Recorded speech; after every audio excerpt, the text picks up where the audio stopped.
Hi, good evening, everybody, and welcome to this webinar number 8 Masterclass on Holistic Design for Digital Innovation. We have Mr. L.C. Singh, Director and Chief Executive Vice Chairman, Nihilent Limited, along with Professor Dwarika Unyal, Dean, Flame School of Business, who will be hosting him. Apologies for the little delay that we had, some technical issues at Sir's end. So we will now begin. I'll hand this over to Dwarika sir.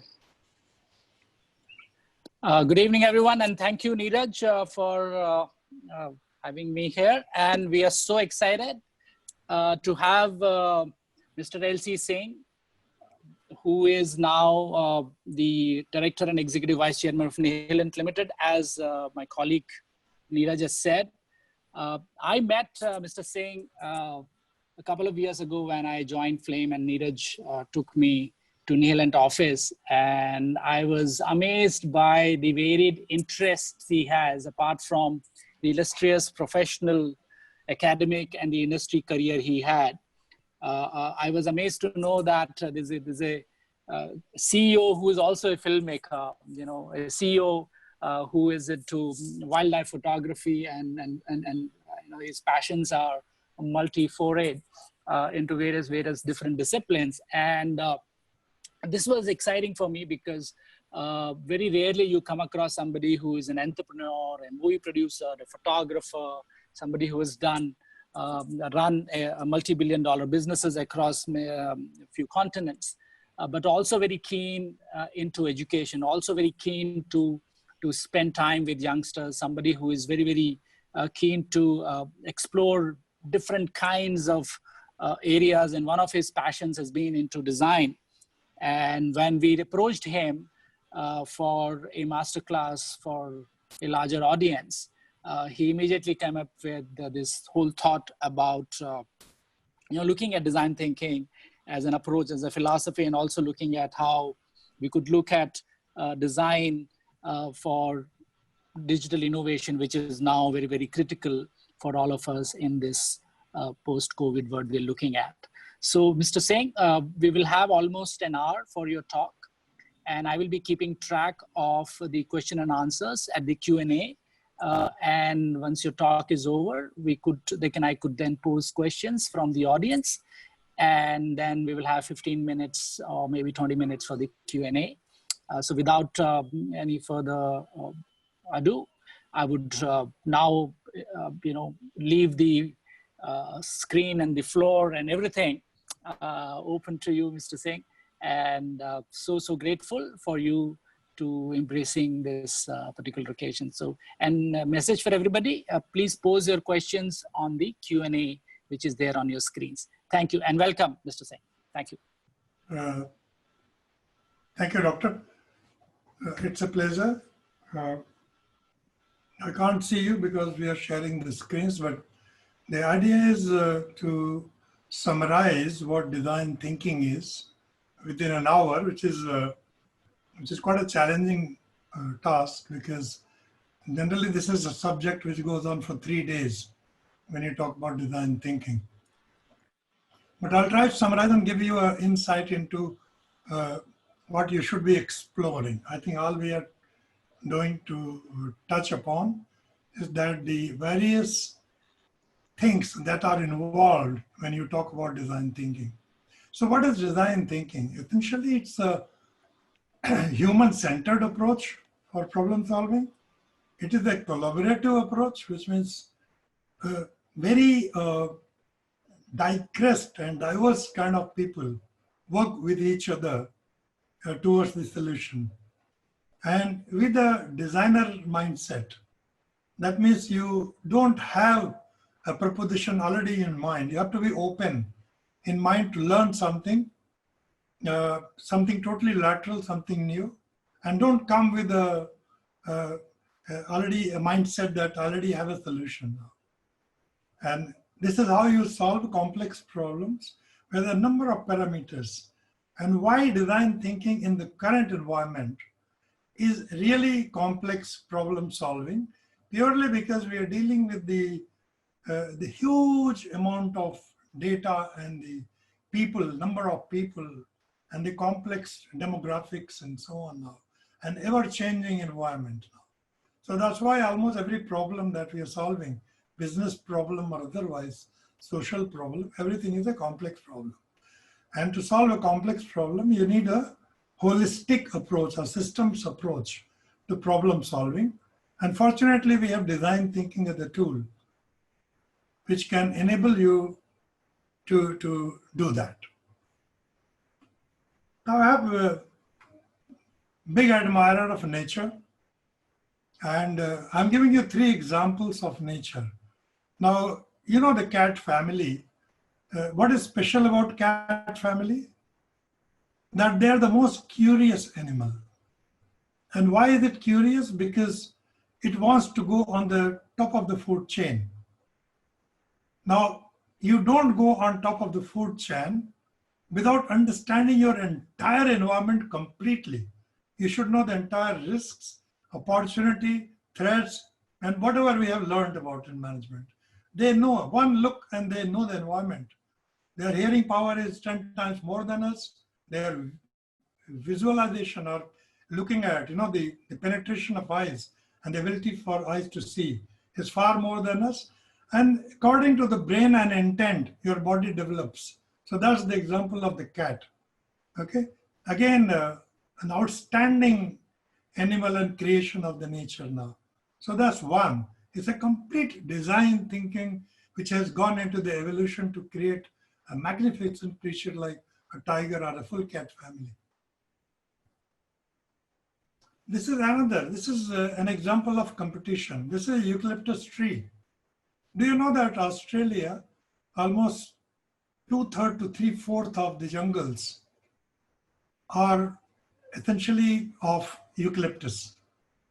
And every year you must have heard about the fire which goes on now. So, they have to survive in the fire. So look at the inside, the other way around now. Basically what happens, they have to dominate the forest. So the strategy they adopt, they emit this oil, which is eucalyptus oil, which is almost 5 times more kind of volatile and inflammable than gasoline, which means you spray and slightest matchstick or, even the 2 woods rubbing each other can create fire. So essentially, its leaf they spray fire. In fact, in the right season, the oil is sprayed all around, basically, and its bark is almost 7 to 8 inches thick, which means even if there is a fire, the actual plant inside is unaffected. And also the seeds, which actually fall on the ground, they are almost heat resistant.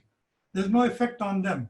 So except what happens when the fire burns, the eucalyptus tree and the seeds, they are protected. Almost every other species is blown away in the fire. So that's how they survive and flourish actually in the market now. So you can see the competitive spirit almost to the point of being designer.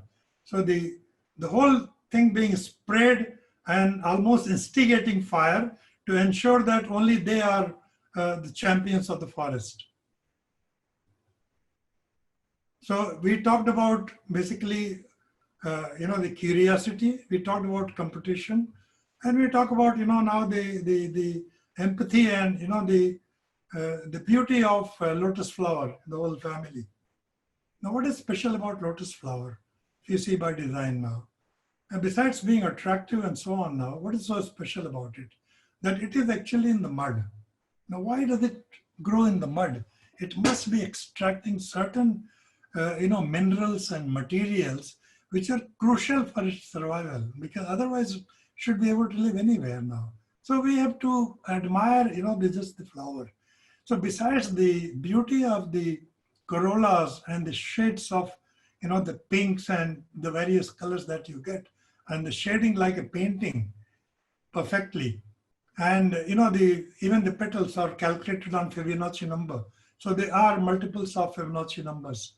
So all that, basically the design element is there in it now. But is that the reason I'm here to talk about? No, the idea is this, that, normally they flourish in a temperature of roughly, in the winter.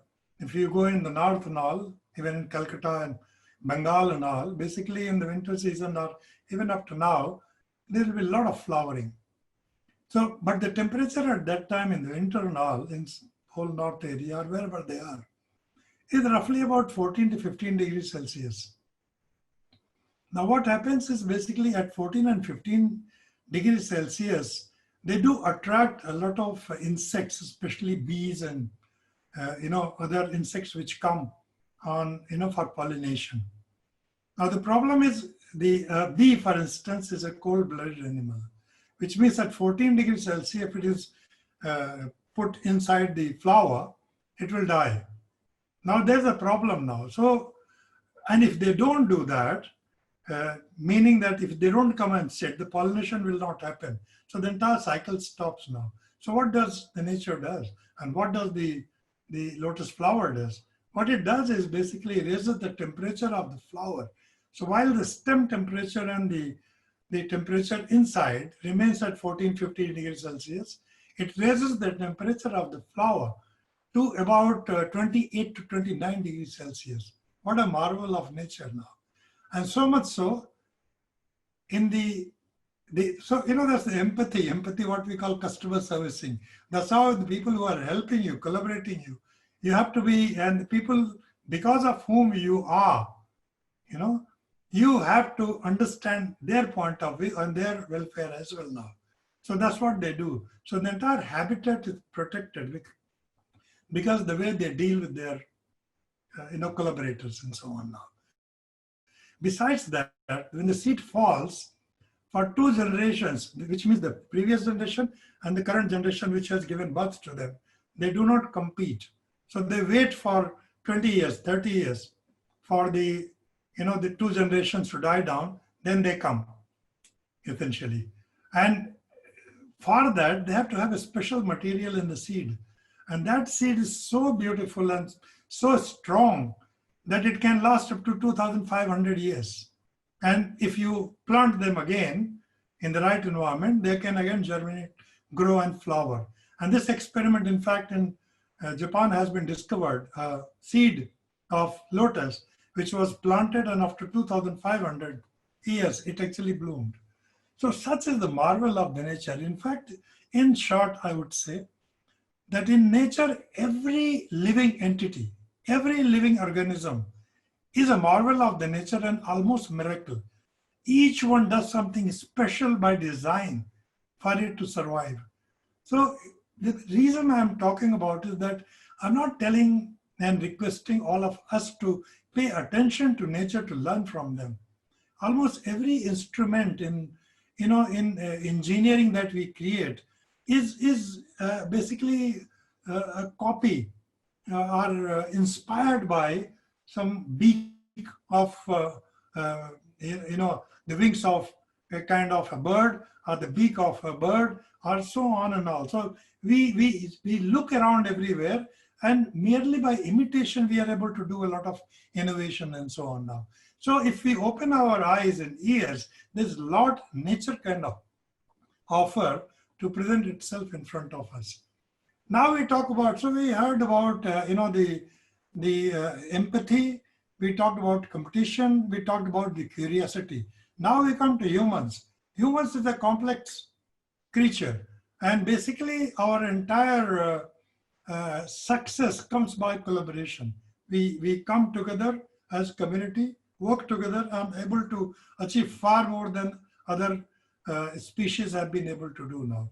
But also that means we are also very complex creatures. So I'll touch upon some basic traits of the human nature to understand design thinking, because most of the products and services that we design today, at an abstract level, this knowledge is extremely important.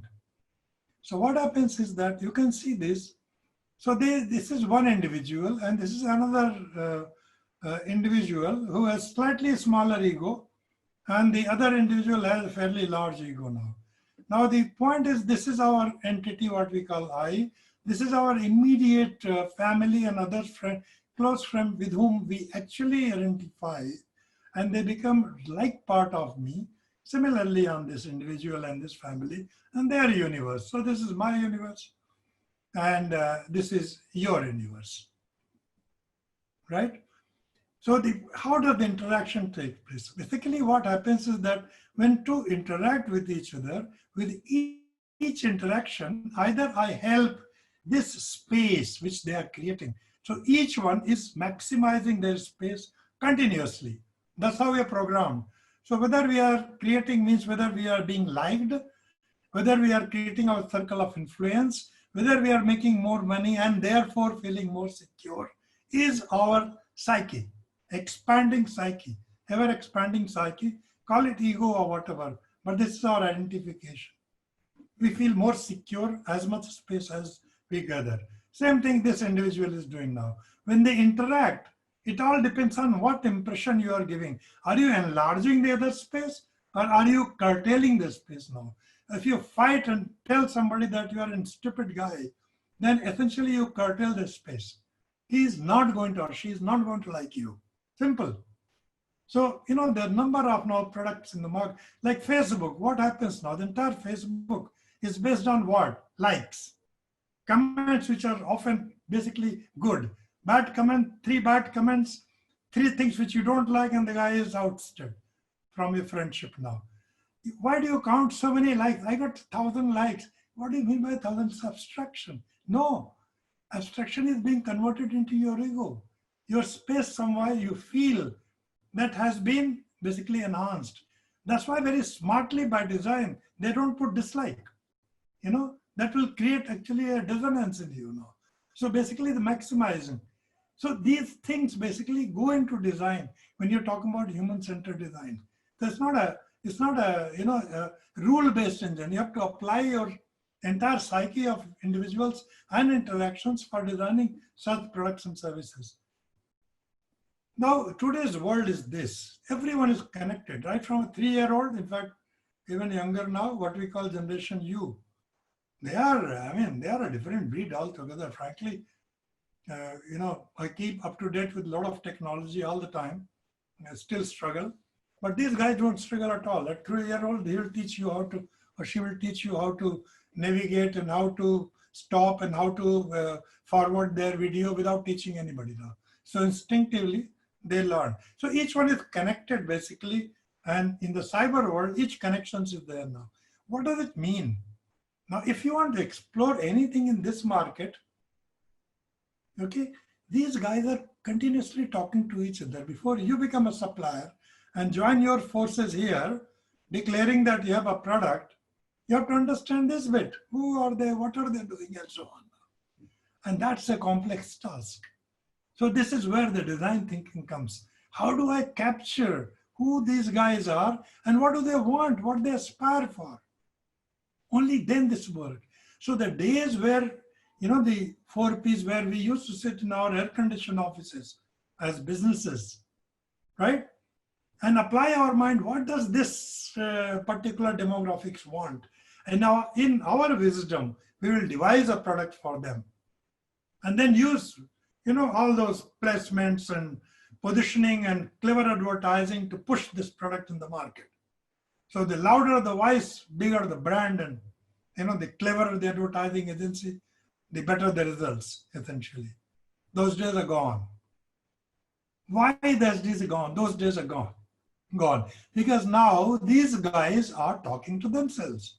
Earlier they listened to only your microphone and you're shouting. Now they are talking to each other. So you're in your own experience, if you wanted to buy a book, which you have not read recommended, you'll go to Kindle or Amazon and see that how many more people have commented upon, not just books, any product that you go and buy. You look at reviews. What do people say about it?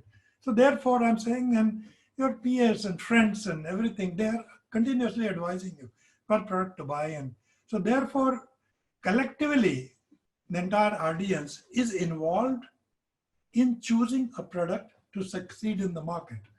That's why when a product comes in a, if it's good, boom, immediately takes off. I mean, your Zooms and Teams, just 3 months back, where were they?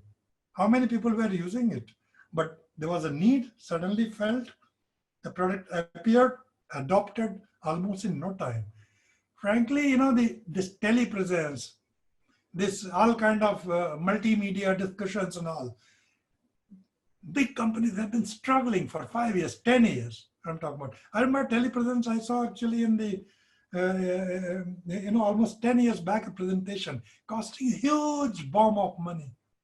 No takers, only in some fancy boardroom you'll find them now. Now what happens? Everyone is access to. So this is how the power of technology and marriage of basically what people want must happen now. So what is the role of design thinking doing that? What are the two things required? Innovation in technology, and second thing, understanding the mind of the customer. Marrying the two is the essence of design thinking. People who could not do that, they are history. People like Kodak, who invented camera, are nowhere. BlackBerry, who almost invented mobile, nowhere.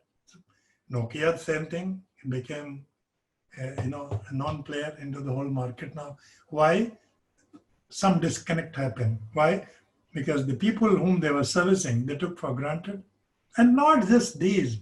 Now there are a number of companies which are happening now. So this is, if you don't watch, and if you are in my place, running about a business, if you're not careful, business just goes away.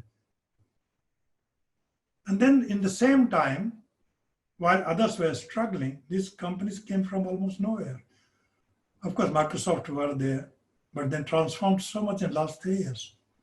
Facebook came from nowhere. Google, 96, 97, 98 company. It's a $100 billion company. Amazon, again, 94 company. The big guns were there. They couldn't see. IBM struggles. But these guys come from nowhere and create a $1 trillion kind of market caps. Apple, 98, they're struggling. The shares were from $6. If somebody bought it, then they will be rich man, a rich lady.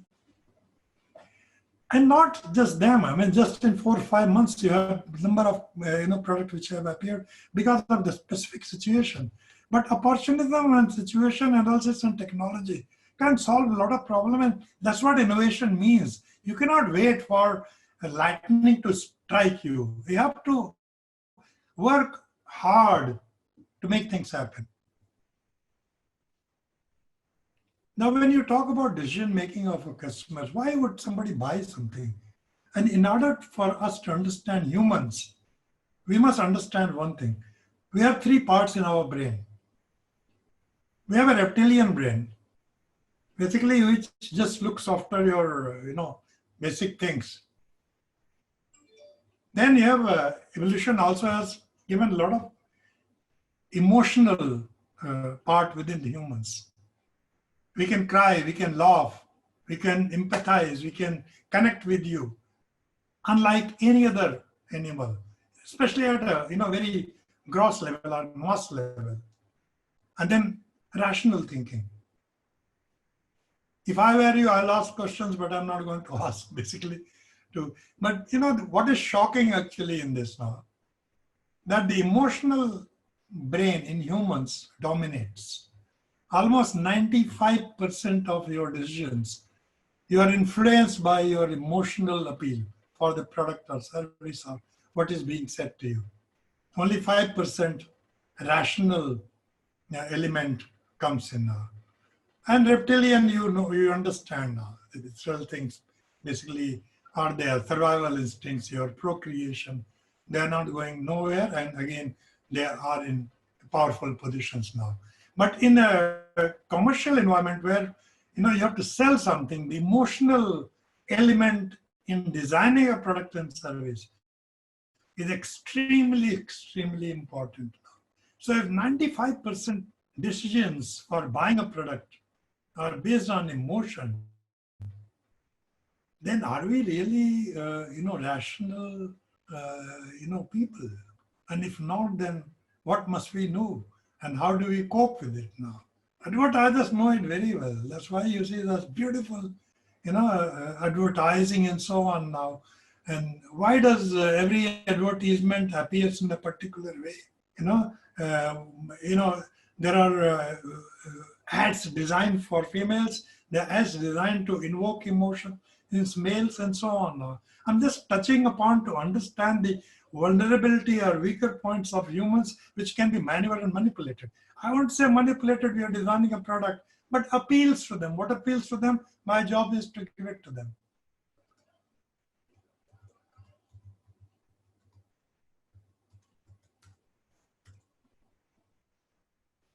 Sorry.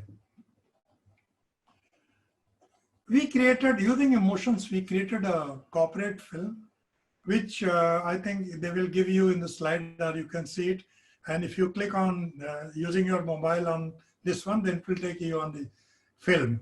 And this film, essentially 6-minute film for corporate Nihilent. There's no Nihilent within it. It's a purely emotional story. But that one's the Cannes, in the 2017 Cannes winner for being one of the best corporate films in the world. So I just would want, I don't have time here to go through that, but I'll advise, please see it, how emotion is used to create a corporate film. Now, I will touch upon what design thinking actually is. So design thinking, I will talk about, but I'll give a reference of how we design a product today. We have an image of a product or image of an audience, and we make hypotheses that what kind of problem they must be having, and do some at the most dipstick survey, and come eureka, yes, we have got the solution that they're looking for. Create an artifact, an object, essentially, prototype, right? Create some kind of switches and, the basic things, buttons and switches and some colors and basic things, basically. And, learn about the demographics and show it to some people and go in the market, essentially. That's a typical linear process for, designing a product and service now. As I mentioned, design thinking, there's no room for this at all.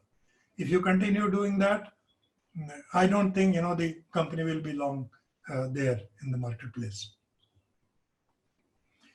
And then what happens? Design thinking is basically, the famous story of the elephant, which, it's in fact depicted in China. And so they write that, so these men of Hindustan, because that's how Hindustan is pronounced, disputed loud and long, each in his own opinion, exceeding stiff and strong, though each one was partly in the right, but all were wrong.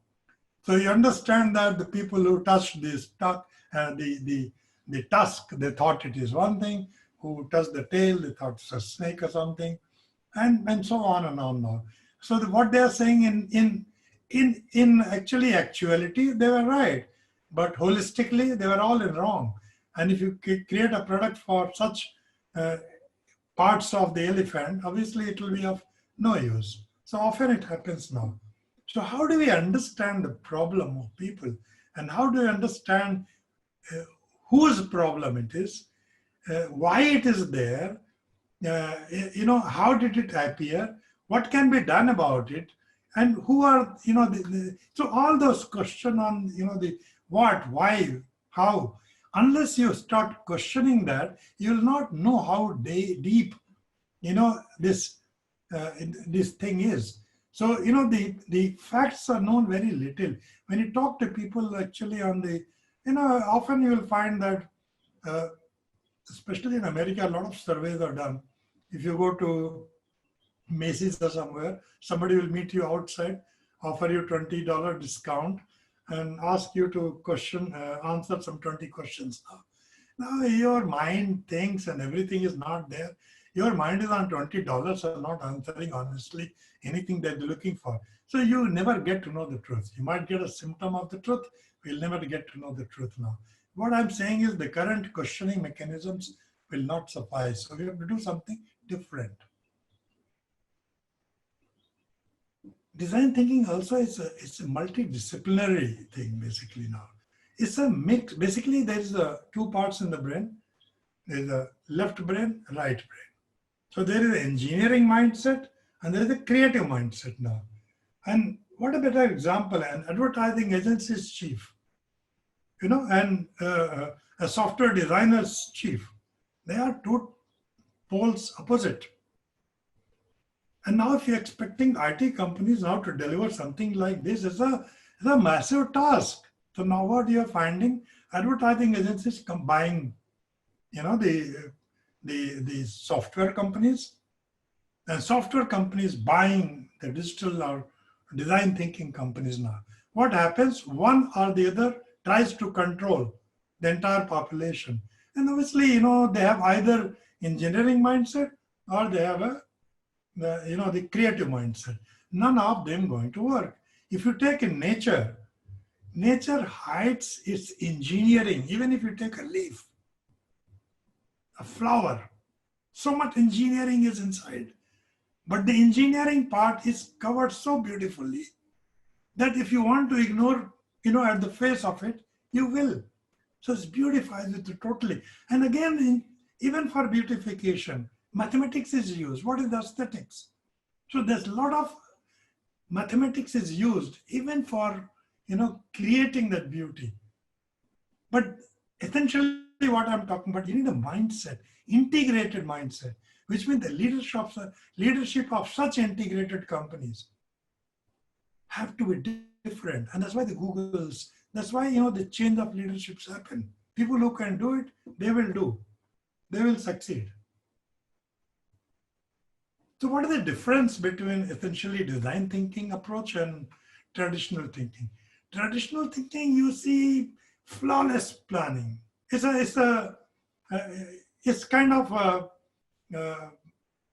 thinking. You never do flawless planning actually, because you actually don't even know your customers. But you think you have done flawless planning. Everything has to be perfect because it is never can be perfect. This has to be an enlightened trial and error.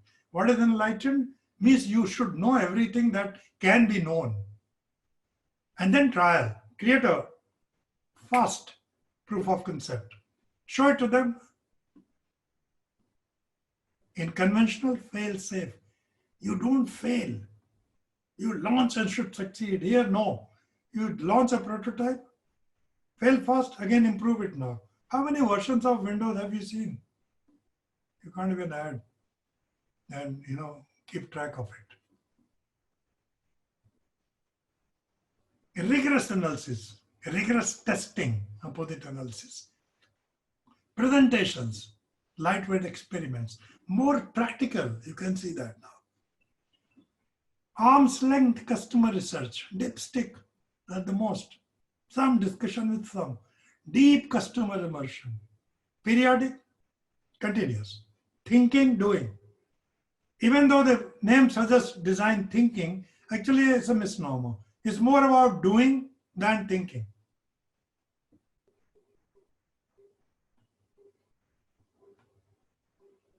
Now, this is the holistic approach to problem solving. This is a proprietary model of Nihilent. It borrows some of the known elements, but we have improvised, especially for our kind of business now. So what does it mean? Basically, we need an element of sense, the sense of a cat. In fact, we have a lab where we call it cat sense. Cat sense, what does the cat do?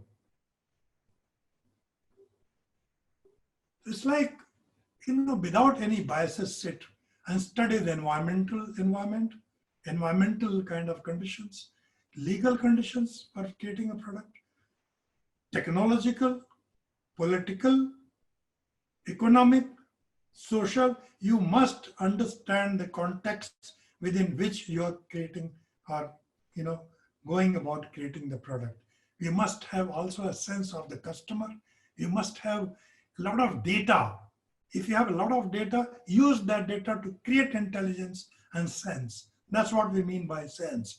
So, when you talk about business analysis, you BI, you talk about analytics. This is where it comes in. If you have a lot of data as a running company, use this data to sense the patterns, what people are looking for, which product is going out of the market, which one is coming in, which is showing, unexpected suddenly zoom. Capture those kind of insights. That's what we call sense. Then we talk about essentially immersion. What is immersion? Basically, again, in human, there's a distinct places for sympathy and empathy. We often confuse this. Sympathy is you can just show, oh, poor fellow. Okay, here, take a loaf of bread. Okay, I hope you live today. Empathy is not that. Empathy is going deep into why are you sitting here? Can't you walk? Maybe, she will actually demonstrate something of a weakness and, helplessness, which you may be able to understand and do something long term. So empathy is putting yourself in the place of others and understanding them deeply. Only then you understand what they actually wish. So when we talk to the people, essentially, when we talk to people individually, we talk to people in groups, we talk to people. I don't mean survey. I don't mean we design a survey mechanism. No, we do empathy interviews. We trigger a question actually and tell them to just go on speaking for 1 hour, 2 hours. You only trigger. Let them speak, you listen. They will speak their heart out. From there, you capture the essence of it. You capture also their intensity of what they are saying. Okay, that's extremely important. A lot of emotion is hidden in that. You talk them to dream. Suppose there was no constraint, what will you dream of? When you talk such, fancy and basically the boundarylessness you create around an individual, they open up and they share with you. What do they share? Basically their need, their wants and aspirations. All the three they will share with you. And they will come in form of, you will keep on making notes. You'll keep on taking audio clips. Also, you go and talk to the people where they live in that environment. Take pictures, video clips with their permission. Yeah. And essentially on connecting with the fundamental level of people, you get a lot of data from them. So what do you do with the data? That is the next step. Define. So essentially you have lots of data. You unpack them and synthesize them in the needs, wants, and aspirations. Also create, the groups of individuals who may want the product within a certain characteristic. So even one product may have different audiences within a group of TG. So it's important to differentiate. Each product typically will have at least 4 to 5 different persona who are going to be the users. So it is our job to understand first creation of those persona and then identifying their needs, wants, aspiration. Needs is immediately what they want. Wants is what they would love to have later on, and aspiration is what they dream about. That becomes your kind of input for your R&D, your product development people, and so on now. So this is the morass of inputs that you have got. Symbolize them also with video files, audio files, and things like that, which is what we do when you press down on computer. If you click it, then it will play a video, audio, and everything. This is what, when we go in design lab, this is what we actually study. And what do? Essentially, we segregate them. So this various people would have said the same thing in different language. We segregate them in different groups. Okay, so we are understanding the functions. Okay, these are the functions which, what you call MVP, the minimum viable product. So you first phase, you just create an MVP. Okay, out of this also you prioritize, saying that, okay, I'll just collect five features from top and saying that I will put that in the marketplace now. So that gives you the what we call affinity cluster. Okay, so that's a part of definition already of your product that you want to design. Persona, again, this is a sheet which I have borrowed for from interaction design. Here you can give full detail. While interviewing the individual, you can note down the full detail and segregate them in that 4 or 5 persona, where the common elements of requirements, you put them together and give them a name. Name, not actual name, give any name, and that name represents the full sect of that persona. You know? So when I say a persona is between 30 year and 35 year, unmarried, good job, minimum income level this much, tech savvy, and so on. Now that becomes one persona, for instance. So similarly, you can create personas. What is their influence on technology? Whom they do listen to? Do they have, the family, not family? All those segregation, basically data is what we capture. I don't have time to go through all this individual. Normally, that's what we do in workshops when we are doing for 2-3 days, and we go on each element and describe. What you'll come out is you'll find, the persona, which could be as different as dog and cat. Try to design a product which is same for cat and dog. I mean, you'll have a chaos, I can tell you that now. So almost, for instance, a cat will play with you, will choose to play with you when it wants to. Like some customer, they don't want to be bothered. Some customers, they want to be pampered. So, the kind of hint I'm telling you about. So be very clear. Don't pester somebody who doesn't want to be pestered. They are a cat type people now. They'll come to you if you're doing the great job what they want you to do. That's it. On the other hand, you have a dog which will behave differently and you'll create differently for them. So what I mean is just not two various different persona, they have to be treated differently depending on what they appreciate from you and your products and service now. Then comes ideation. Ideation again in our business involves too, and in any business. What you do is essentially, you have massa of people now in front of you who are masses.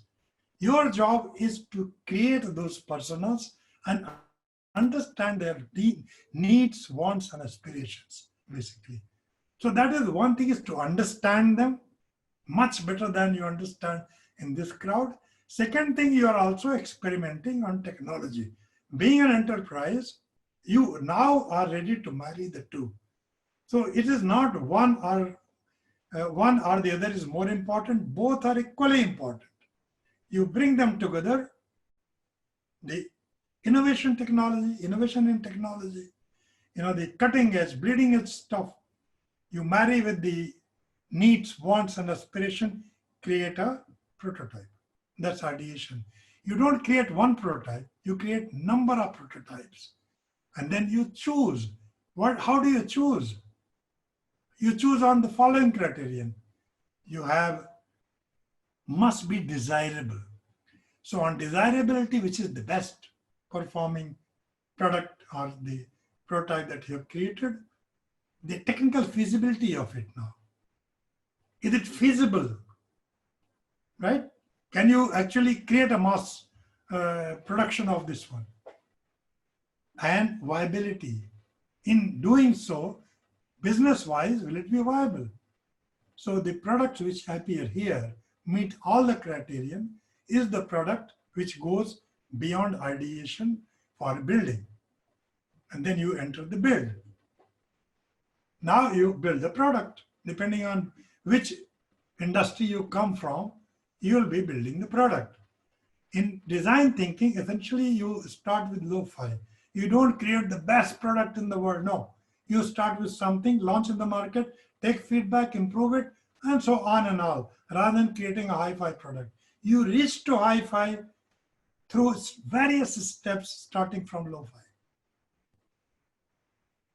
This is a cycle. Again, this is a patent of Nihilent. Essentially what we are saying, we have a set of customers. They have needs, wants, and aspirations. Their input goes into creating functionality, which is what we derived at.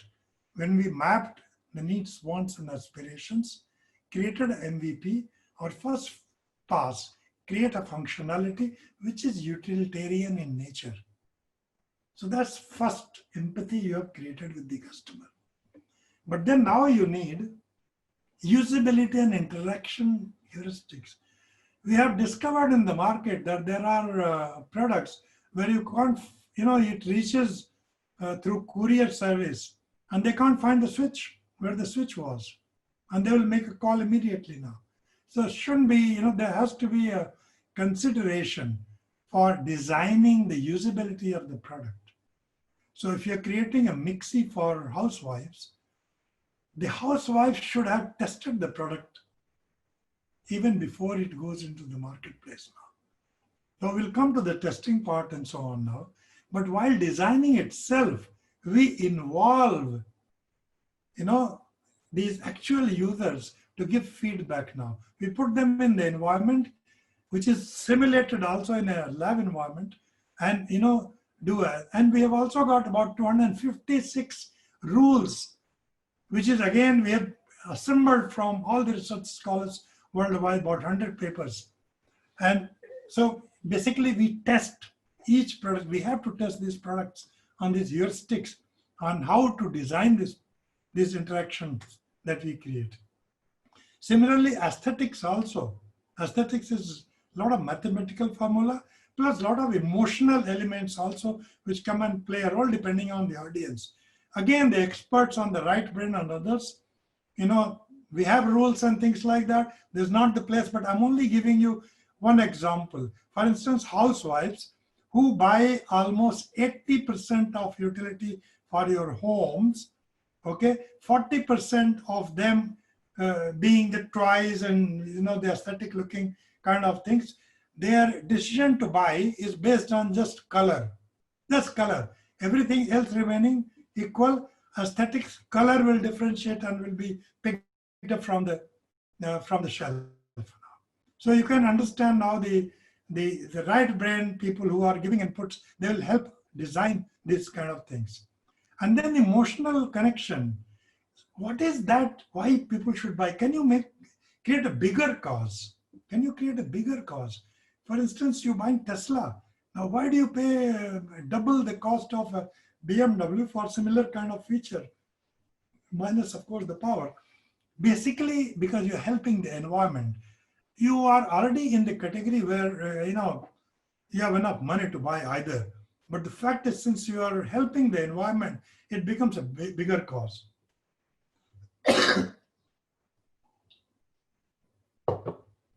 And this is a cyclic process, mind it now. As you will learn from the market, when you launch it in the market, you will keep on giving feedback and you perfect the product. These are backed by a lot of statistical models, and we have a lab where it plays a very important role into all this. And then validation is the testing, which is done in the field where people actually are from, plus also in a controlled environment in our lab. I'll show you a glimpse of the lab itself. So testing in the labs and in natural settings, both. So you have to go, if you're creating a product for slums, you better go to the slums and show it to people who actually are supposed to be the real users. Or if you're creating, for some other environment, make sure that you're there to test the product there. Or also create in simulation environment, call the people in the lab, let them work independently. They are being watched and all those facilities. I'm just going to give you a glimpse. So this is the lab of Nihilent in Pune, and I'm just playing a video. 3 minutes. In the era of continuous innovation, they say a business disruption can come from anywhere. We at Nihilent would like to challenge that. The most potent force of disruption is the consumer. In Nihilent's user experience laboratory, we understand the customer through our proprietary design thinking framework. We blend cognitive analytics, psychographics, behavioral science, and learning through deep dive and immersion to study the needs, wants, and aspirations of customers. To enable businesses to create products and services for the customer of the future. Our Our simulation room aids in discovering customers' interests by letting us identify their likes and dislikes. This is where we simulate a business environment and observe the behavior of the customer therein. After listing down a set of initial hypotheses, we set out to validate them with our customers through focus group discussions. Along with the verbal understanding, we also observe the customer's body language, facial expressions, and their movements during the discussion. To ensure that the business stakeholders' contribution to the conversation is unhindered, we let them open up about their needs and preferences while observing them non-intrusively.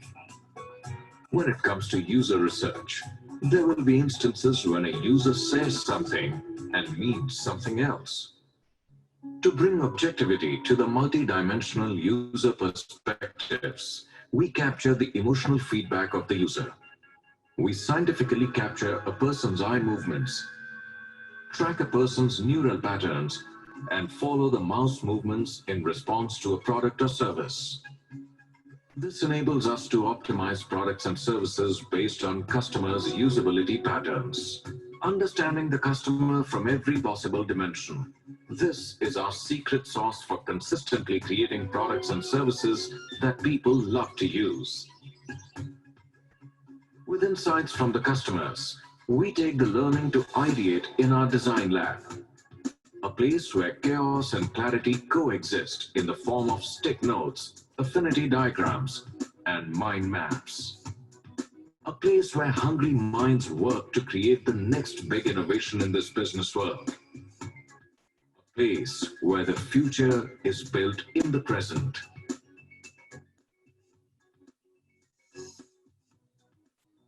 Nihilent believes that the greatest of the global innovations are hidden inside the simplest of customers. By decoding the customer's mind and unraveling their latent needs and aspirations through scientific methods, it is possible to provide customers with what their heart yearns for. At Nihilent, we do not create products. We create meaningful customer experiences. We are witnessing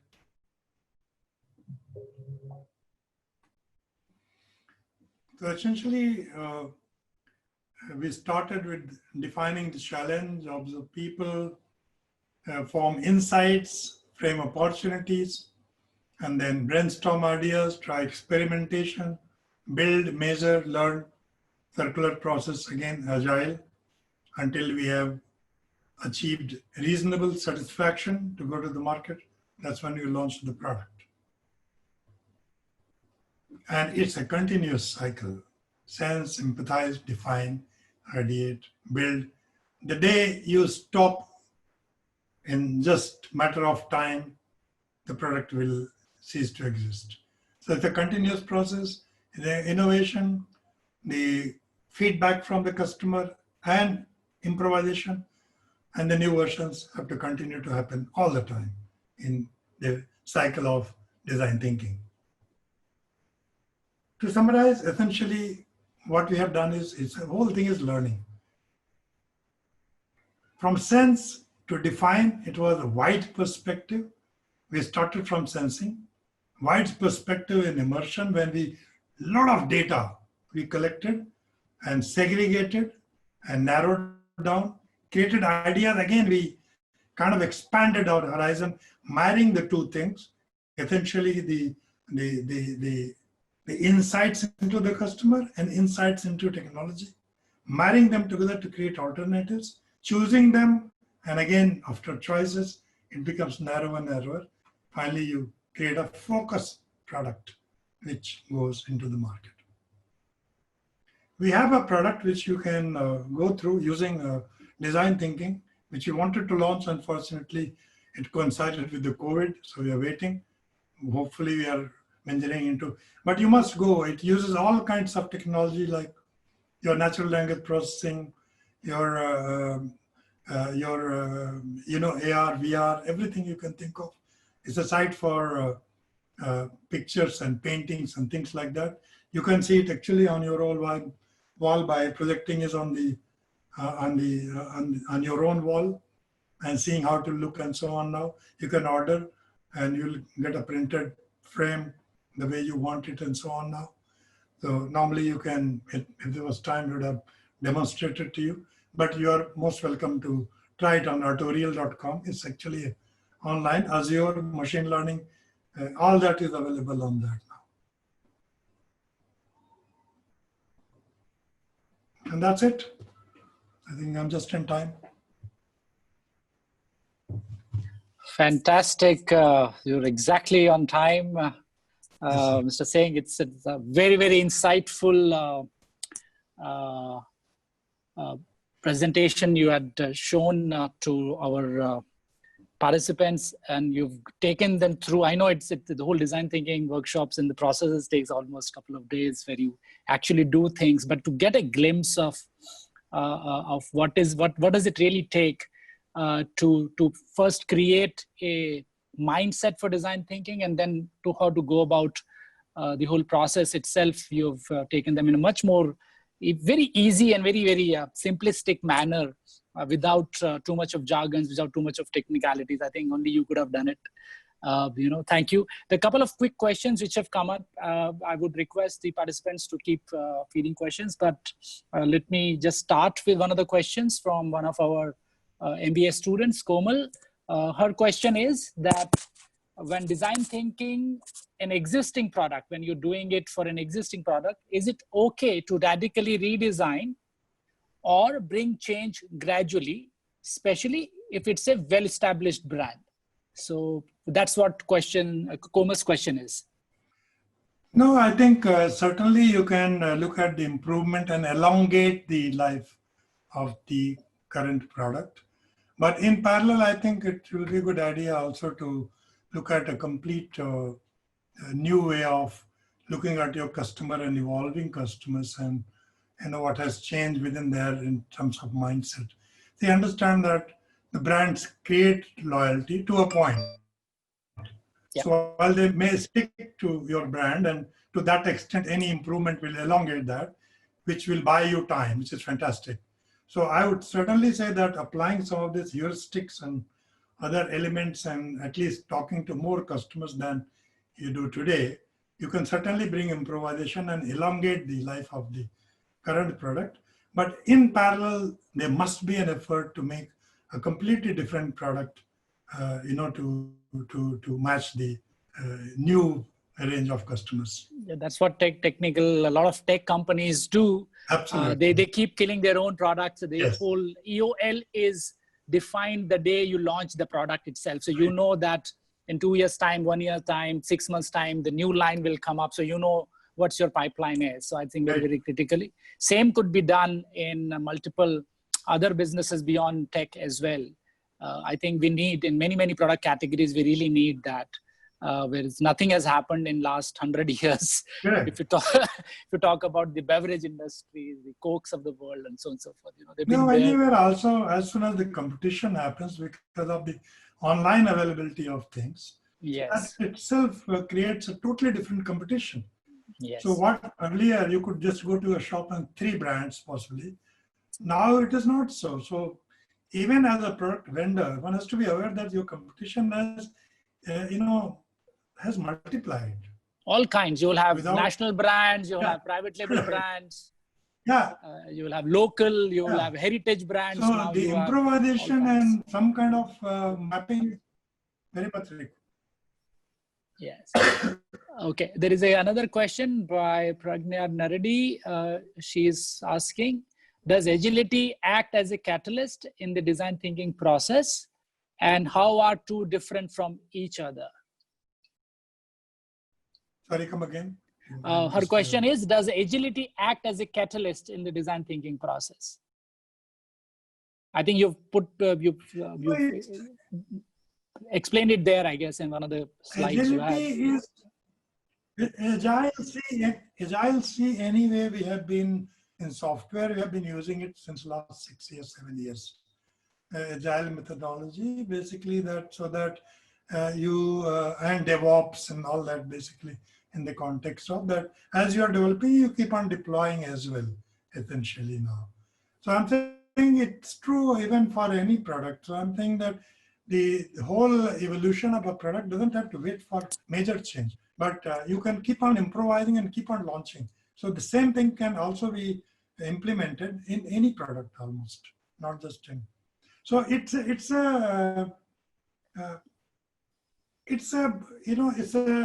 second half of the product development cycle, essentially now.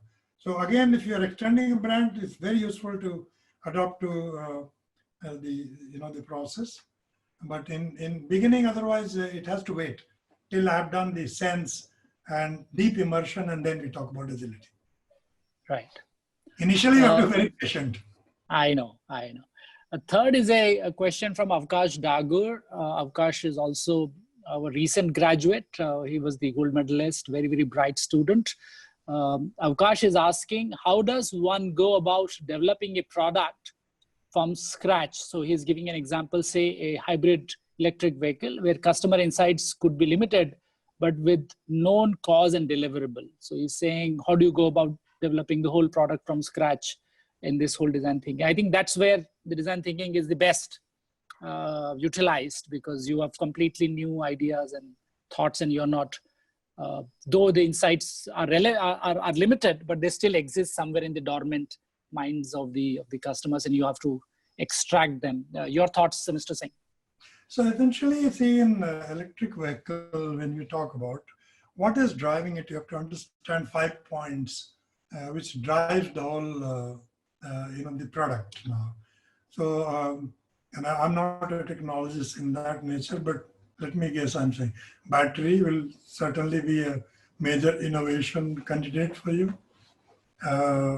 Also, there are already product in the market, so you have to ensure that the product maps to at least to some standards of what is available in the marketplace and so on now. And again, my mind would be that if you talk to your target audience continuously, they will give you the insights what they are looking for. So one thing is the technological nature of requirement, namely the battery and the power generation, the way you are going to create all that, basically having almost minimum moving parts. So that's one part of technology which I can't much comment on.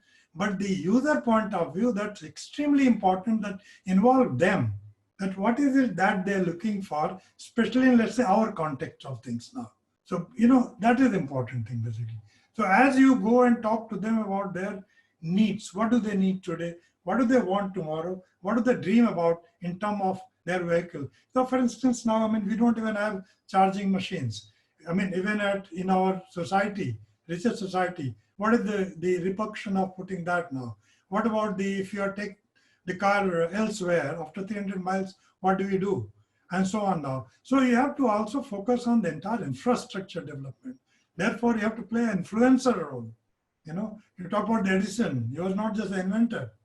Created the whole machinery, the whole environment around it. Yeah. Absolutely. Yeah. I think that is also critical. Yeah, you're right. Absolutely. And you talk about right here, that's why when I said sense, look at the legalities of it. Look at your controllers. Look at the government. Will they allow it?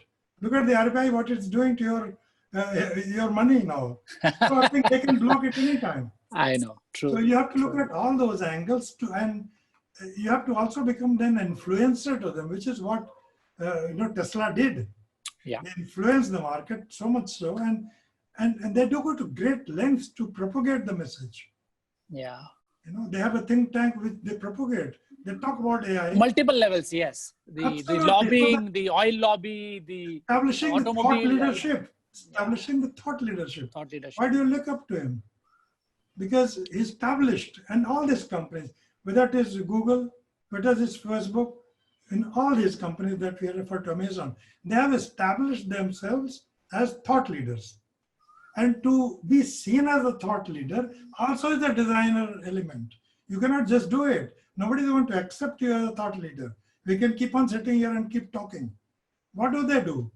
They have annual conferences done by who? 10, 15 people, thought leaders. That's broadcast and worldwide, that what is going to happen in AI. So we talk about Singularity University. He's advisor at the Google. So he's influencing both ways now. So you have universities influencing, you have the guys who are vice chancellor influencing Google and vice versa. And thus they establish the thought leadership. So I would advise. That is critical. Establishing that critical. Thought leadership is very critical. Not only you do, you propagate it. Yeah.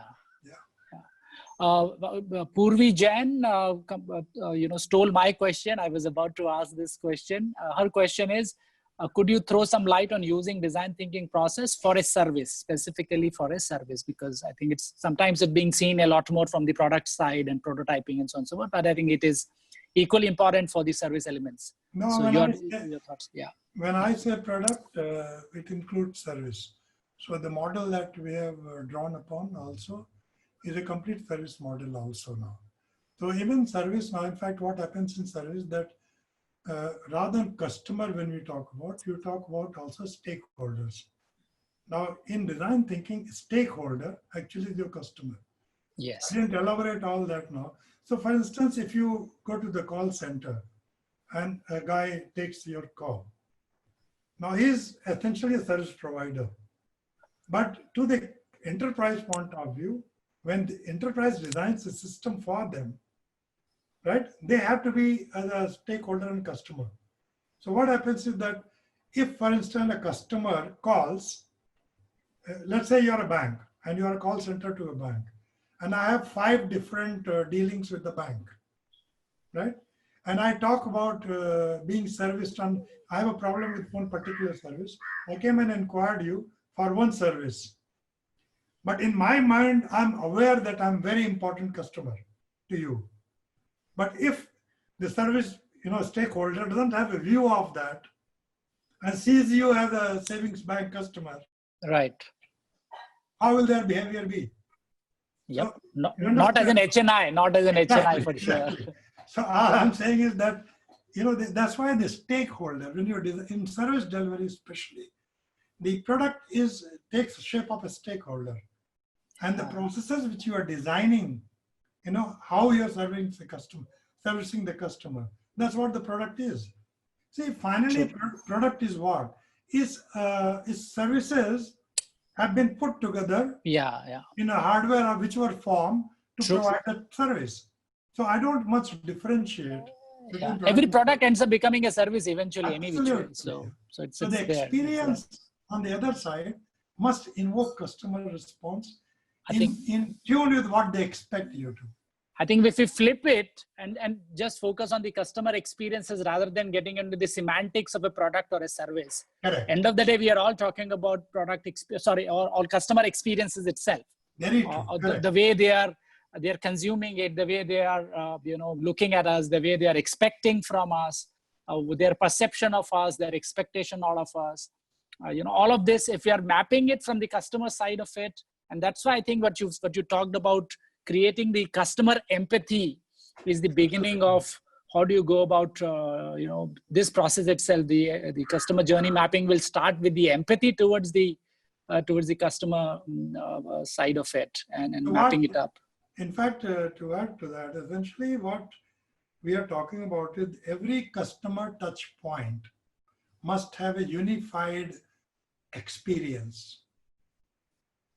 So what we call actually not customer experience, we call it interaction experience. Interaction experience. When the customer, all touch points comes to a branch, should be unified experience, should be similar in nature. And you're working towards that basically. When he comes to your online, similar experience. Similar. Comes to your call center, similar experience. Similar. So that pleasantness, that feeling important, not even important, feeling to the point even. Point. It's a good thing, I'm saying. I expected something, problem solved. This is where, you're right. This is where the last mile thing gets lost. Correct. Look at the feedback forms which are being given, for example. Correct. They're so badly designed that they completely, change the experience itself after a good meal, for example, or something else. Similarly, for you go to, I remember many years ago, we were doing something for a large, oil company, and they were going gaga about the products they're creating, the stores they have created, the petrol bunks they have.